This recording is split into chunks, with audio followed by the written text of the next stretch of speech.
એની આજુબાજુમાં જે અમારા પાણી પીવાને મેન પ્રશ્ન હતો, બરાબર, એ પાણી પીવાના બી પ્રશ્ન આ વખતે હલ થઈ જશે. અમારે અહીંયા ગામમાં છે ને પહેલી વાર જે તમે કામ લીધું ને એના પછી અમને એવું લાગે છે કે હવે પાણી ટકશે.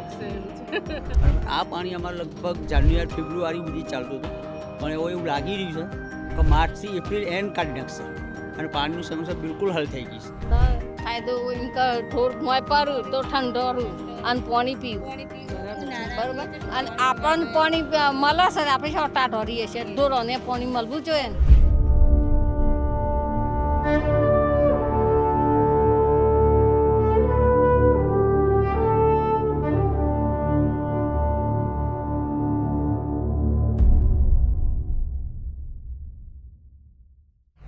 આ તળાવ આખું જ્યારે ખોદ્યું ને એ વખતે કેવું ને આજે જ્યારે ભરાયેલું એને જોઉં છું તો બહુ જ થઈ રહ્યો છે. કલ્પના કરી શકાય એવું છે, કેમ કે એ ખોદાતું હતું એ વખતે એટલે કેટલું ઊંડું અને આજે આખું પાણીથી છલછલ જ્યારે ભરાયું છે એટલે જોઈને પેલું કહેવાય ને કોઈ પણ કાર્ય તમે કરો અને એનું જ્યારે પરિણામ તમને હકારાત્મક મળે અને એ પરિણામ તમે જુઓ તો તમને આનંદ થાય એવો આનંદ આજે થઈ રહ્યો છે. સાબરકાંઠાનું ગઢા ગામ છે અને આ ગામના લોકોને ખાસ તો પાણીની સમસ્યા એ રીતે કે ઉનાળો આવે ને એટલે એમના તળમાં પાણી ખૂટી જાય, બોરવેલ, કૂવા એ પાણીમાં એટલે ખતમ થઈ જાય એટલે તકલીફ પડતી હતી એના સિંચાઈ માટે પણ. અને એમને હતું કે અમારા ગામનું જો તળાવ ઊંડું થાય તો આ તળાવ ભરેલું રહે તો ગામના કૂવા સજીવન થઈ જાય, બોરવેલ પણ સાબદા રહે એમના તળ પાણીના.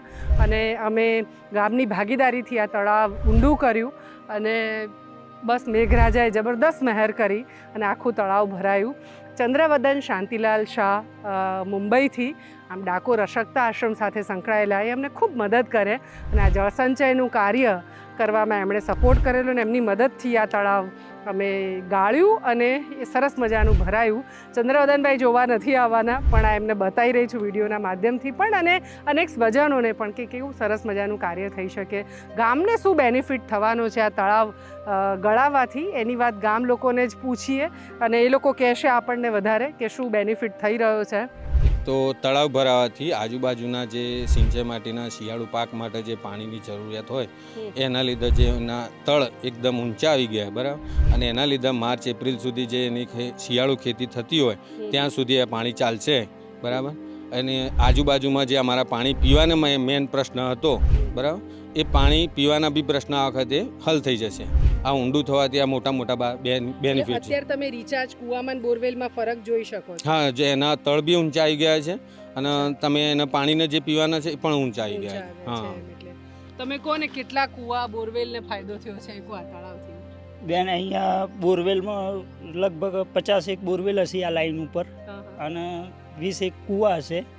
એના બધા તળ ઉપર આવી ગયો છે એટલો ફાયદો જોવા મળ્યો છે. મને તમારા બોરમાં પાણી આવ્યું? હા, મારા બોરમાં પાણી આવી ગયું છે. એટલે ઉપર એટલે કોલમબાર કાઢો તો ખબર પડે? કોલમબાર નહીં, એ તો ઓટોમેટિક ખબર જ પડી જાય. પેલો અમારે શું દોઢનો પાણી આવતો હોય, હવે પાણી પ્રેશર મળી જાય એટલે ખબર પડી જ જાય. 2 થી 2.5નું પ્રેશર આવી ગયું એટલે આમ સામાન્ય રીતે કુવાન બોરવેલ આપણે ફેબ્રુઆરી જાન્યુઆરીમાં ખતમ થઈ જતું હશે. હા. આ વખતે તમને લાગે છે કે ટકશે?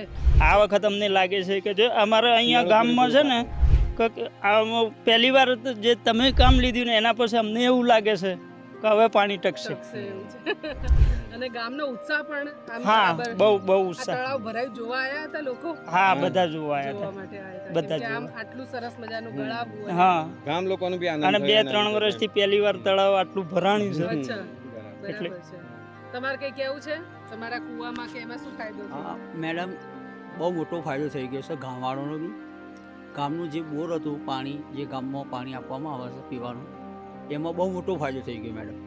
અને આ પાણી અમારે લગભગ જાન્યુઆરી ફેબ્રુઆરી સુધી ચાલતું હતું, પણ એવું લાગી રહ્યું છે કે માર્ચથી એપ્રિલ એન્ડ કાઢી નાખશે અને પાણીની સમસ્યા બિલકુલ હલ થઈ ગઈ છે. અને આજુબાજુના કૂવામાં તળ બહુ જ ધરાઈ ગયા છે. ખેડૂત એટલા બધા ખુશ થઈ ગયા છે મેડમ કે એમ કહેવામાં આવે છે કે મેડમ ફરીથી લાય અને આપણે ફરીથી મિત્તલબેન તમારો ખૂબ આભાર. તમે આ કામ કરાવડાવ્યું, આજ સુધી કામ નહોતું થયું, તમે કરાવડાવ્યું, તમારો બહુ મોટો આભાર છે. ગામવાળો બી તમારો આભાર માને છે. અને હજી કાંઈ હું તો રિક્વેસ્ટ કરું છું કે મિત્તલબેન તમે ફરીથી તળાવ ઊંડું થાય. કેટલું ઊંડું છે ઘણું ને હા, આ તો બહુ ઊંડું છે. હશે જ minimum, હા. બહુ. કેટલું ઊંડું છે હા. અને હજી તો ઊંડું કરવું છે. મિત્તલબેન તમારો આભાર માનું છું, તમે આ સરસ કામ તમારે કંઈ કર્યું. કહેવું છે? અહીં મેડમ હું એટલા માટે ના પાડું કે મને બહુ અઘરું લાગે. મને એમ થાય કે હું તમારી બધાની બેન છું તો તમે બેન કયો એ વધારે ગમે એમ. ગુજરાતમાં તો બીજા રાજ્યોમાં ફેમસ નીતલબેન. ના ના, પણ મુદ્દો એ છે કે કામ તમારા આ બધા કામો થાય એ બહુ જ અગત્યના છે.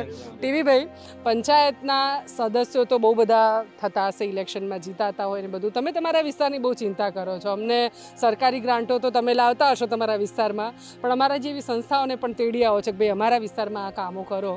તો આ બધા કામો માટેની આટલી બધી લાગણી અને ગઢા સાથેનો તમારો અનુભવ છે? બેન, આમ સરકારી તાલુકા સદસ્ય પાસે 3 લાખ રૂપિયા ગ્રાન્ટ આવે. 3 લાખ રૂપિયા મારી પાસે 6 વિસ્તાર છે, 3-4 ગામડા છે ને 2 પરા છે. બરાબર છે. હવે 3 લાખ રૂપિયામાં શું કામ થાય? બરાબર. પણ આની અંદર તમારા જેવી સંસ્થાઓ આવી અને સંસ્થાઓએ મને સપોર્ટ કર્યો. આ તળાવ ઊંડા કરવા માટે આ નાની સૂની વાત નથી, જે તાલુકા સદસ્ય ગ્રાન્ટમાં ન કરી શકે. બરાબર.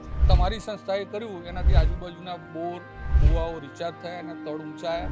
ગામ ખુશ છે અને ગામને મારાથી પણ સંતોષ છે, તમારાથી પણ સંતોષ છે અને લોકોને આ તળાવ થયું ઊંડું એટલે બહુ ખુશ છે. આપણા ધર્મમાં તળાવોનું ને પાણીનું મહત્વ શું છે એની વાત લાવો મને આપી દો, પકડવું એ પકડો.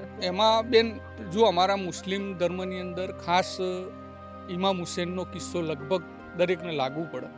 અમારા ઇમામ હુસેનને જ્યારે શહીદ કરવામાં આવ્યા તો એમને 3 દિવસ ભૂખ્યા અને તરસ્યા એમને શહીદ કરવામાં આવ્યા હતા.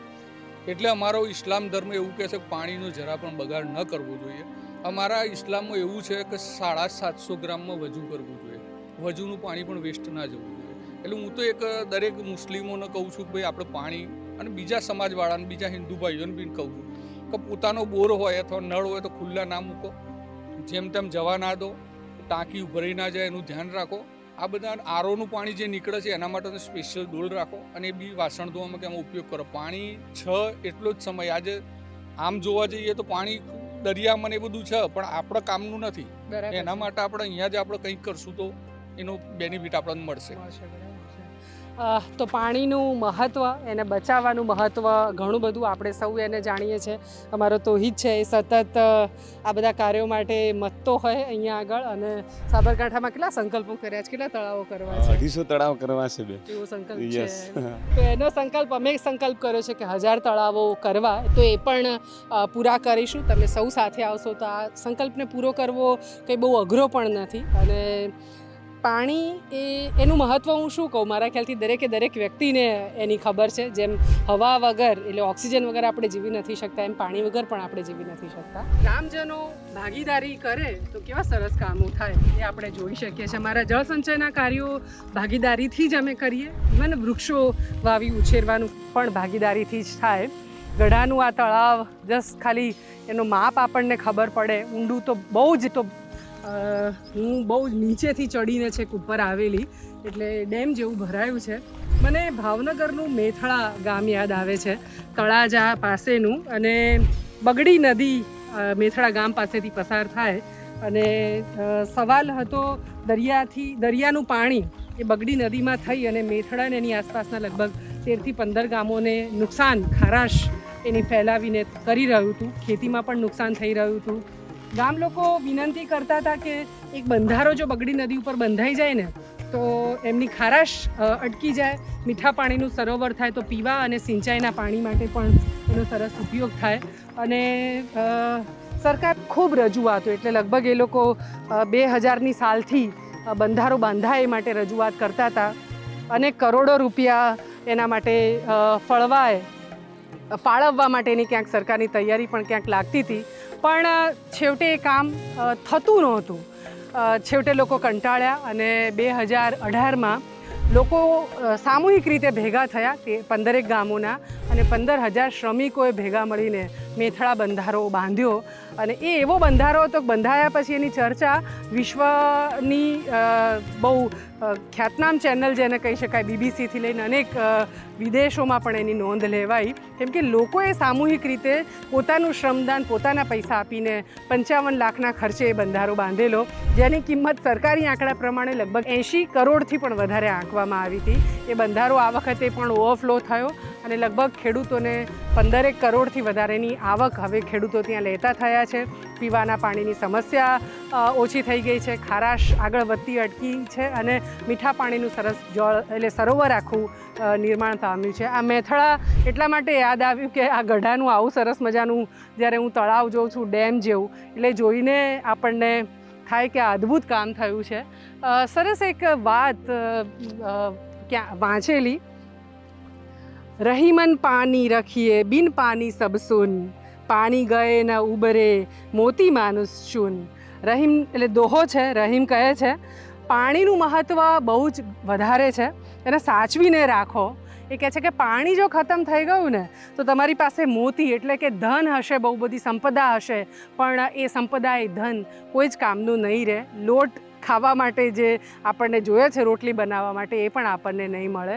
તો આપણા અનેક વિદ્વાનોએ આપણા ધર્મશાસ્ત્રની સાથે સાથે પાણીના મહત્ત્વની વાતો કરી છે. અને ગઢાના ગામ લોકો એટલે આ હું જોઉં છું કે જીવસૃષ્ટિ બીજી પણ, ગામના ઢોર માટે પણ આ પાણી ઉપયોગમાં આવે છે. રિચાર્જ સ્થળ થાય છે એટલે કૂવા પણ રિચાર્જ થાય છે અને લોકોને પીવા માટે પાણી મળે છે, સાથે સાથે સિંચાઈ માટે પણ મળે છે, એટલે આખી ખેતી સમૃદ્ધ થાય છે. તો અહીંના જે ભરવાડ સમુદાયના લોકો છે, જે લોકો ગાય ભેંસો ચરાવે છે, એમની વાત પણ સાંભળીએ કે આ તળાવથી એમને શું ફાયદો થવાનો છે. પહેલા કેવું હતું, આ તળાવ સુકાતું હતું તો પીવાના પાણી માટે તકલીફ પડતી નથી. ક્યાં લઈ જતા? અહીંયા વાળો છે ને પાણી પીવા મળશે. મળશે એમ. એટલે કેટલી ગાયો છે? બહુ બધી છે. 70 આજુબાજુ. ઓહો, તો બધાને ફાયદો થયો. આવો ફાયદો. તો તમારે ગાયો ભેંસો છે? તે પીવા આવે પાણી અહીંયા? આવે છે એમ ને? આમ તો નહીં તો બોરથી પીવડાવો પાણી, અને હવે તળાવ ભરાયું તો અહીંયા પીવા આવે છે. અરે વાહ, સરસ. તો બોર વાળું સારું પાણી કા પાણી સારું?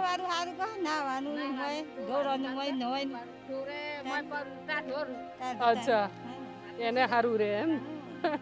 તમે બધા કપડા બપડા ધોવા આવો અહીં નહીં ને? પણ ઢોર માટે સારું, એને નાહવાનું મળી જાય ને બે. પેલા કપડા ધોવા આવતો આમ તો મને નહીં આવતું, મેળાતું નહીં બેન, હું આવીએ. સરસ સરસ. પાણી એમ તો મળી જાય છે. અચ્છા, આપણે જેમ પાણી આપણે ના હશે ને ટાઢોરી હશે, એમ ઢોરે ટાઢોરું કે બાપરો મોય પડું તો બરાબર છે. તો એ હકે તું દૂધે હરખું હાલે એમ. સરસ સરસ. બેન એમાં શું છે કે પાછળથી મને 10 વીઘા રાયડો વાળો, 10 વીઘા ઘઉં વાળો. રાયડો તો આપણે પહેલા મહિનાથી ચાલુ કરીએ, બીજા મહિના જેવું તે ચોથા મહિના, ત્રીજા મહિનામાં બધું છૂટી જાય પાણી. પછી પાછળથી જે બીજા મહિના પછી જે ઘઉં કરવાના આવે, એ ઘઉંની અંદર પાણીની બહુ શોર્ટ પછી આગળ. પણ હવે જે આ પાણી ભરાવાનું એના લીધે ઘઉં કમ્પ્લીટ પાકી જશે, તમને આશા છે એવી આશા છે. તો ભગવાને તમારું ધ્યાન રાખ્યું કે તમે ભાગ રાખો છો ને તો હરખા ઘઉં મળવા જોઈએ, એટલે આ તળાવ ગાળવા માટે મદદ કરી એમ. મદદ કરી અને આવતા પણ થોડું ઊંડું કરો એવી આશા છે. બરાબર છે. 10 ફૂટ બીજું ઊંડું જાય તો વધારે તો ફાયદો ગામ થાય. લોકોને બહુ ફાયદો ફાયદો થાય. થાય. કેટલા કૂવાને લગભગ ફાયદો, બોરવેલ ને એવું થતું હશે એવું કહી એ શકાય લગભગ આજુબાજુમાં? 30-35 કુવા તો ખરા એટલા લોકો નજીકના. બરાબર છે. દૂરના એટલે તો વધારે ખેડૂતોની ઉપર નભવા વાળા તમારા જેવા પણ અનેક લોકોને, છે બેન. ગાયો ભેંસો આ બધાને ફાયદો. હમણાં હાલ જોયું કે જે કેટલી ભેંસો બધી ગાયો ગઈ. ગાયો ગઈ બરાબર છે. એટલે એમને ઘણો ફાયદો. ફાયદો છે, બરાબર. ઘણો ફાયદો છે. પણ બાકી તમારા ગામમાં તમે પણ આવા જળ સંચયના કાર્યો કરાવો. આદરણીય ચંદ્રવદનભાઈનો ખૂબ આભાર માનું છું. એ ખૂબ સપોર્ટ કરે છે અમારા અનેક પ્રકારના સેવા કાર્યોમાં. અને બસ તમે જુઓ, તમે કરાવેલું કાર્ય કેવું સરસ દીપી ઉઠ્યું છે એમ. તો જળ દેવતાની જય કહીએ અને આ જલ મંદિરો તમારા ગામમાં નિર્માણ થાય વધારે ને વધારે એવા પ્રયત્નો પણ કરીએ.